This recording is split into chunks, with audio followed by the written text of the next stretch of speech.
कल आपके press conference के बाद राखी ने आपके प्रेस कॉन्फ्रेंस का जवाब दिया है, जिसमें उन्होंने कहा है कि राजश्री मोरे कितना भी पब्लिसिटी ले ले, कितना भी कुछ बोल ले, लेकिन वो मेरी बहन थी, मेरी दोस्त थी और हमेशा दोस्त रहेगी। उनके इस सवाल का क्या जवाब देना चाहेंगे? बहन के ऊपर इतने गंदे एलिगेशंस कौन लगाता है? बहन को कौन बोलता है इनलीगल एक्टिविटीज़ करती हो? कल प्रेस कॉन्फ्रेंस में बहुत कुछ बोला गया है।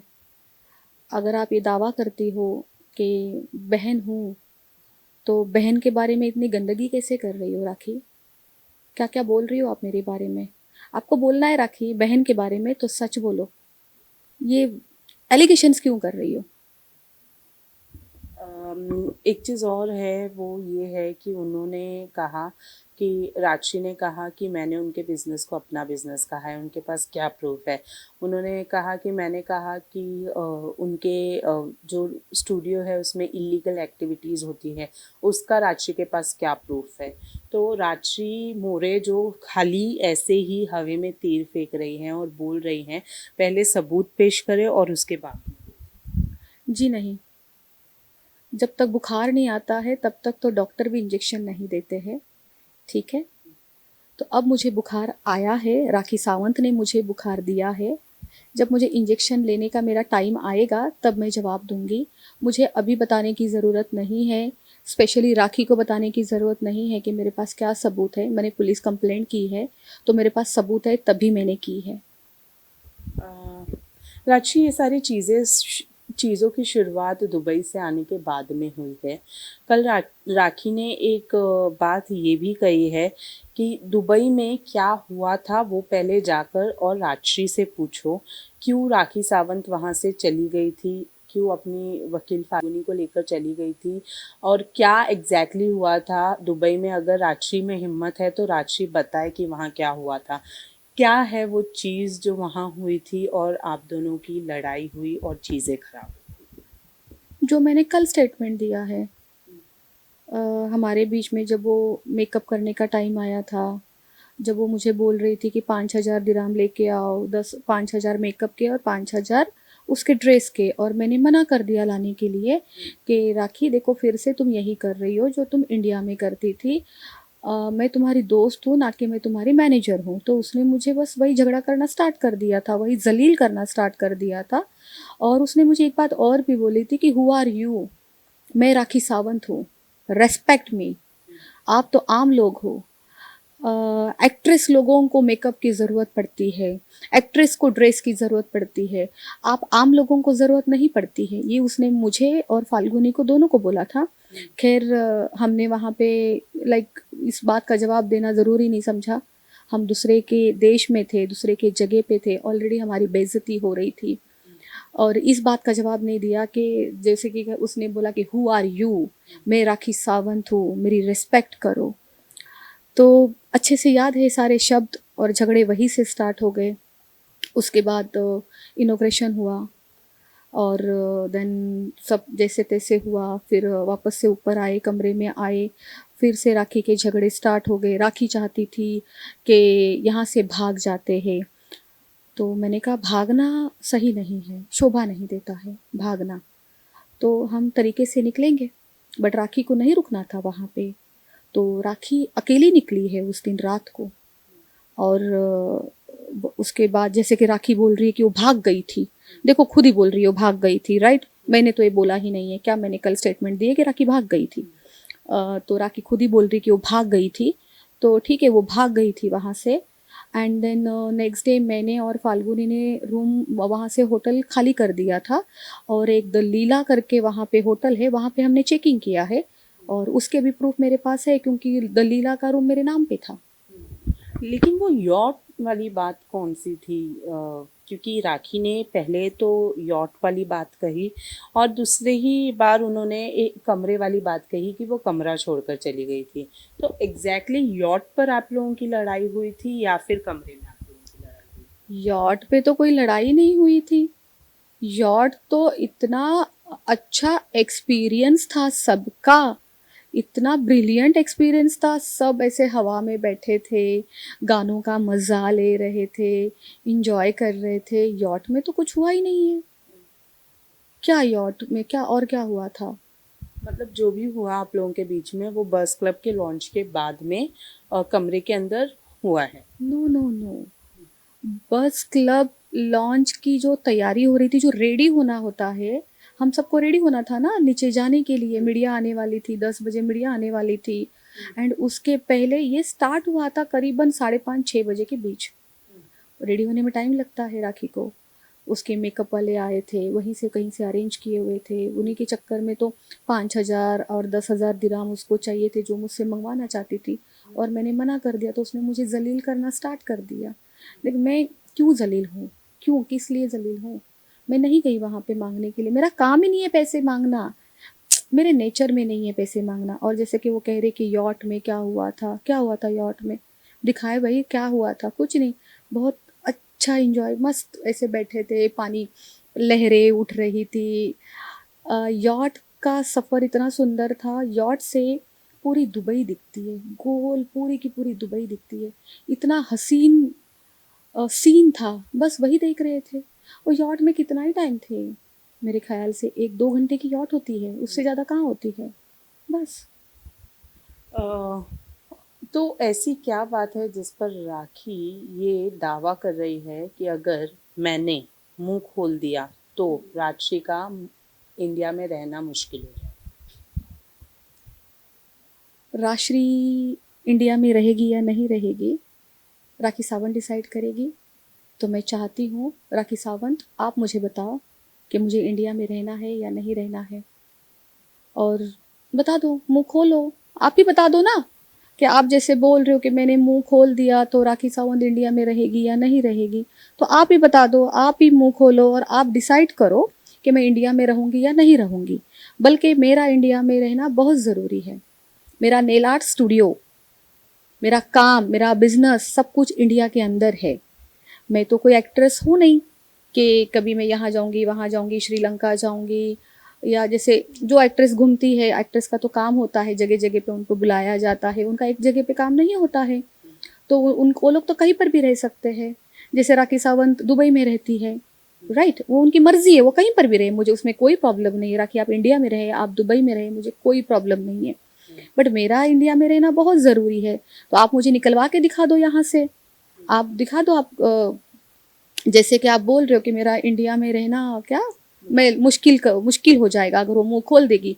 तो आप मुंह खोलिए और दिखाइए मुझे इंडिया से बाहर निकाल के।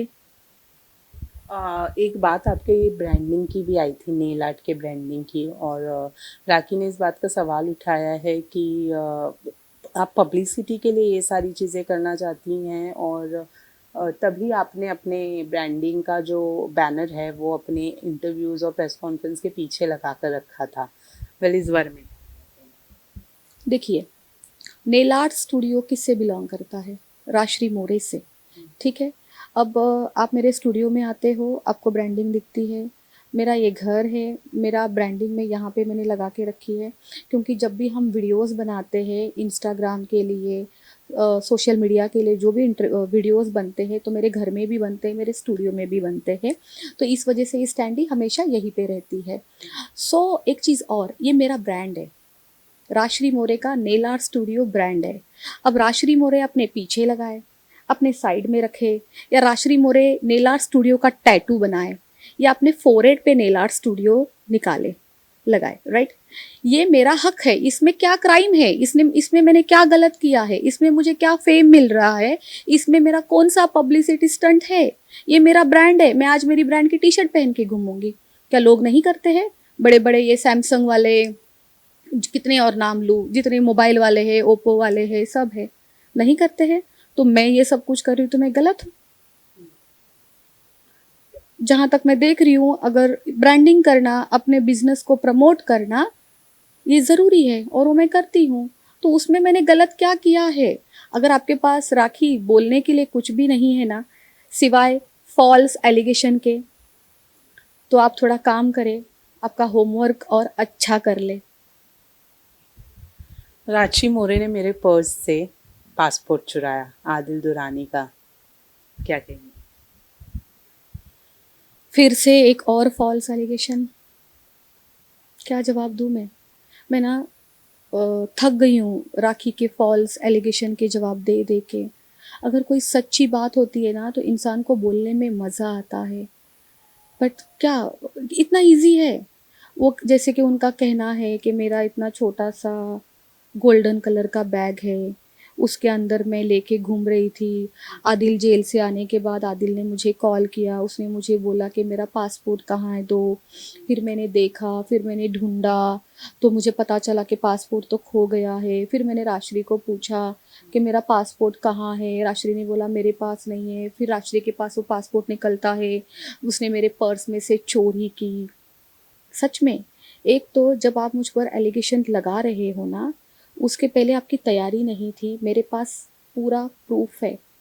वहाँ प्रेस कॉन्फ्रेंस में बैठ के ये चीज़ें वहाँ पे डिस्कस हुई है और ये बोली गई है। तो राखी सावंत, आपके पास कोई प्रूफ नहीं है, आप सिर्फ झूठे एलिगेशंस लगा रही हो। आपने खुद ने मेरे पास पासपोर्ट दिए थे, बल्कि दो दो दिए थे। एक खुद का दिया था, एक आदिल का दिया था। जब आपको बाहर जाना था आप खुद का लेके चली गई और आदिल का मेरे पास में ही था। राखी का जैसे कि उसने कल बोला कि उसकी एकेडमी की फ़ाइल वो सब कुछ मेरे पास है, बिल्कुल है। मैं अभी आपको दिखा सकती हूँ, मेरे डाइनिंग टेबल पे ही है। मुझे कोई ज़रूरत नहीं है उसकी फ़ाइल को उठाना, अंदर रखना। उस पे इतनी धूल लगी हुई है तो आपको इससे अंदाज़ा आ जाएगा कि वो इतने दिन किसी कबर्ड में भी नहीं थी, वो डाइनिंग टेबल पे ही पड़ी हुई है, तो वो वहीं पे है। तो पासपोर्ट वाली बात तो मतलब आप झूठ कह रही हैं, पर ये भी उन्होंने कहा है कि राखी के बहुत सारे सामान आपके घर पर रखे हैं और उनके कपड़े से लेके जूते तक के बहुत सारी चीज़ें जो है वो राखी के घर पर है, क्योंकि मैं वहाँ जाती थी, वहाँ रहती थी। उन्होंने कबूल किया है कि मैं वहाँ रहती थी, वहाँ जाती थी, उनके माँ के हाथों का खाना खाया है मैंने। इस बारे में क्या कहेंगे? बिल्कुल, वो मेरे यहाँ आती थी, मेरे यहाँ रहती थी। आप थोड़ा सा पास्ट में जाइए। जब वो मेरे घर में रहती थी, उसने मीडिया में रोज़ मेरे कपड़े पहने हैं, रोज़ आप लोगों को इंटरव्यू देती थी और एवरीडे आपको बोलती थी कि ये राशि का ड्रेस है, ये भी राशि का, ये भी राशि का, ये देखो ये राशि का, ये देखो ये इंडियन ड्रेस राशि का है, ये मेरी दोस्त है, इसके ही मैं कपड़े पहनती हूँ, ये सब कुछ इसी ने मुझे बनाया है, यही डिसाइड करती है कि मैं क्या पहनूंगी, आज मुझे इसने ये पहनाया है। आप थोड़ा सा पीछे जाइए और आप सारे वीडियो रिवाइंड करके देखिए कि राखी के खुद के ये स्टेटमेंट है कि सारे कपड़े मेरे मैंने दिए हुए हैं, वो सारे मेरे हैं जो उसने पहने हुए हैं। तो वो मेरे घर में कुछ नहीं लेके आई थी, लेकिन फिर भी राखी को सेटिस्फाइड करने के लिए मैं एक बात बोलती हूँ। राखी, अगर आपको ऐसे लगता है, आपने जैसे लोगों को बोला है, फिर से एक फॉल्स एलिगेशन मुझ पर किया है कि आपका बहुत सारा सामान, जूते चप्पल मेरे घर में है, सिवाय एक ब्राउन कोट पैंट के। एक ब्राउन कलर का कोट और पैंट उसका मेरे पास है। उसके ऊपर उसने एक इंटरव्यू दिया था, मीडिया को बाइट्स दिए थे मेरे ही बिल्डिंग के नीचे, जब आदिल का ये सब किस्सा चल रहा था। मैंने रेड कलर की शर्ट पहनी हुई थी और राखी ने ब्राउन कलर का सूट पहना हुआ था। वो दिन जो उसने मेरे घर पे उतारा वो, और उसके बाद उसने मेरे कपड़े पहने, वो ब्राउन कलर का सूट आज तक मेरे पास पड़ा हुआ है। सिर्फ वही मिलेगा तुम्हें मेरे घर पे। बाकी अगर फिर भी आप देखना चाहती हो कि आपका क्या क्या सामान मेरे घर पे है, तो आप एक काम करें, विद द मीडिया आप मेरे घर पे आए, पर मेरे आने से पहले मुझे कॉल करके आए। किसी के घर इस तरीके से मत जाना। मैं अवेलेबल रहूँगी उस दिन, क्योंकि मुझे आप पे ट्रस्ट नहीं है राखी, क्योंकि मुझे आपसे डर लगता है। आपने मुझे धमकियाँ दी है, आप कुछ भी कर सकती हो मेरे साथ। तो मेरे घर पे आने से पहले अकेली मत आना, मीडिया लेके आना, और जितना तुम्हारा सामान मिलता है ढूंढ लेना। मैं चुपचाप खड़ी रहूँगी, आप दिखा देना मुझे कि मैं आपका सामान क्या क्या है मेरे पास। आप, मैं भी देख लूँगी, मीडिया भी देख लेगी। आपने कहा था कि राखी बीमार है, जिसके अगेंस्ट में राखी ने कहा था कि आदिल, शर्लीन और राजश्री मिल गए हैं और मेरे और भी दूसरे दुश्मन एक साथ मिलेंगे, मुझे पता है, और ये सब मुझे मिलकर मेंटली हरेस कर रहे हैं और मुझे मेंटली पागल पागल साबित करना चाहते हैं, ताकि और मुझे धमका रहे हैं ताकि मैं आदिल के अगेंस्ट जो मैंने केस किया है मैं उसे वापस ले लूँ। फिलहाल मेरा सवाल ये है कि क्या आपने शर्लीन और आदिल के साथ में हाथ मिला लिया है और आप राखी के अगेंस्ट चली गई? देखिए, सबसे पहले तो मैं आपके सवाल का जवाब थोड़ा सा उल्टा देना चाहूँगी। मैं राखी के अगेंस्ट अपने लिए खड़ी हूँ। जो राखी ने मुझ पर एलिगेशंस लगाए हैं, मैं उसके लिए खड़ी हूँ और मैं अपने लिए अकेली खड़ी हूँ। मुझे किसी की ज़रूरत नहीं है। मैं किसी का भी साथ लेना नहीं चाहती। जैसे कि राखी बोल रही है शर्लीन, आदिल, जी नहीं। राखी ने मुझ पर वार किया है, मेरे पेट पे वार किया है, मेरे नेल आर्ट स्टूडियो को बदनाम करने की कोशिश, बदनाम किया है, आई एम सॉरी, कोशिश नहीं, मेरे नेल आर्ट स्टूडियो को बदनाम किया है उसने, जिससे मैं रोटी खाती हूँ। जो झूठे एलिगेशंस लगाए हैं उसने, तो इस वजह से मैं अपने लिए खड़ी हूँ। मैं किसी से हाथ नहीं मिला रही हूँ। देखिए, आदिल का पासपोर्ट मेरे पास था, मुझे उनको देना था, फ्रंट ऑफ मीडिया देना था। क्या पता कल को आदिल बोलेगा मुझे पासपोर्ट नहीं मिला। मैं वहाँ गई, मैंने सबके सामने पासपोर्ट दिया, मुझे अच्छा भी लगा वहाँ पे। मैं वहाँ बैठी, मैंने और कोई स्टेटमेंट भी नहीं दिया आदिल के लिए कि नहीं, आदिल, मैं कुछ बोलना ही नहीं चाहती, आदिल के बारे में कोई स्टेटमेंट भी नहीं दिए है। और एक चीज़ इसमें, इसको मिलना नहीं बोलते कि आप आदिल से जाके मिलोगे या शर्लीन से जाके मिलेंगे। शर्लीन का मेरा कभी कोई फाइट था ही नहीं, ठीक है। आदिल का मेरा कभी कभी कोई झगड़ा नहीं था, कोई झगड़ा नहीं था। मैं केवल और केवल राखी की दोस्त थी, तो मैंने एक ब्लाइंड ट्रस्ट करके राखी के ऊपर मैंने उसका साथ दिया है, जो हमेशा एक अच्छा दोस्त देता है। आज राखी ने मुझे धमकियां दी है, तो आज अगर आदिल मुझसे बात कर रहा है, हेलो हाय हम करते हैं, बात करते हैं या साथ में कहीं डिनर करने के लिए जाते हैं, तो उसमें क्या बुरा है आप बताइए। तो इसमें क्या मिलना, मेंटली पागल बनाना, ये सब कहाँ से आ रहा है? ऐसा नहीं होता है। राखी ने सबको सताया हुआ है, बहुत लोगों को सताया हुआ है। आप मुझे बताएं, इतने सारे अच्छे अच्छे लोग जो काम कर रहे हैं, बिजनेस कर रहे हैं, सब लोग ऐसे कैसे झुंड में इकट्ठे हो जाएंगे और क्यों किसी को टारगेट करेंगे? ऐसा नहीं होता है। पूरी दुनिया खराब है, केवल राखी एक अकेली अच्छी है। हमेशा यही साबित करना चाहती हो राखी आप, तो ये गलत है। दुनिया को सब पता है, जनता सब देखती है, सब राखी के मारे हुए हैं, राखी के सताए हुए हैं। तो सामने आएंगे, और भी लोग आएंगे, मुझे भी लोग कांटेक्ट कर रहे हैं, लोग आना चाहते हैं और बहुत लोग आएंगे। और मुझे यहाँ तक ये बात भी पता है, अब राखी लोगों को कांटेक्ट करना स्टार्ट करेगी, उनके हाथ पैर जोड़ेगी कि आप उनके साथ मत जाइए, आप ये मत करिए, आप वो मत करिए। वो आपका हक है राखी, आपको जो करना है आप करिए, पर जिसको खुल के सामने आना है उसको हम वेलकम करते हैं। लास्टली कल राखी उम्रा के लिए जा रही है एंड बहुत ही एक नेक काम है, नेक जगह है जहाँ पर जाकर अच्छा इंसान जो है वो बदल जाता है, या फिर हम कह सकते हैं उसका नेचर चेंज हो जाता है या सुधर जाता है। कल राखी उम्रा के लिए चली जाएगी। आप क्या एक्सपेक्ट कर रही हैं राखी के वहाँ से आने के बाद? मुझे बहुत अच्छा लग रहा है। मैं ना हर धर्म को बहुत इज्जत देती हूँ, मैं खुद दरगाह जाती हूँ, आपने देखा है मेरे घर में इफ्तारी होती है, मैं हर धर्म फॉलो करती हूँ। खैर मुझे कभी मौका नहीं मिलेगा क्योंकि मैं हिंदू हूँ उम्रा जाने की, बहुत अच्छी बात है। इबादत करना, भगवान के यहाँ जाना बहुत अच्छी बात है। खैर मैं उम्मीद तो किसी चीज़ की नहीं करती राखी से, वो तो ऊपर वाला कोई चमत्कार करे तो अच्छी बात है, दुनिया थोड़ी बच जाएगी। वरना जो अभी इसमें उम्मीद की कोई राह नहीं है, कुछ उम्मीद नहीं है, राखी से कोई उम्मीद नहीं है सिवाय फॉल्स एलिगेशन की। थैंक यू सो मच राशि, हमें टाइम देने के लिए। Thank you.